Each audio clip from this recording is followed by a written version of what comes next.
Եկեք մի բան հասկանանք, էլի, այդ որ տենց դրոշակ եք սարքել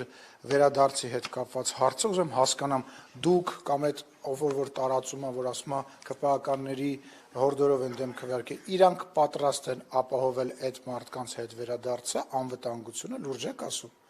Այդտենց լոլո մեծ խոսալը աշխատենք միջազգային կառույցներից, հատկապես որ նույն Եվրամիության Եթե աշխատենք, լավ էլ խնդրում եմ, եթե աշխատենք, ասում եմ, կա մարդ, որը որ հիմա կարող է հայտարարի, որ ինքը ապահովում է հայ մարդու բանը վերադարձը Ղարաբաղի որևիցե բնակավայր։ Կա տենց մարդ, այդպես մեծ խոսալով չի, կենացներ ասելով չի։ Բնական է, որ ինչ որ ժամանակ անց, այո, ինչ որ մարդիկ, երբ որ հարաբերությունները կնորմալանան,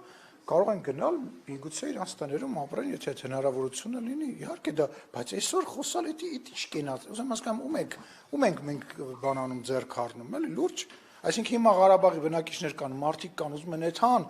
Հայաստանի իշխանությունը ասում է, չէ, մի գնացեք, մենք դեմ ենք,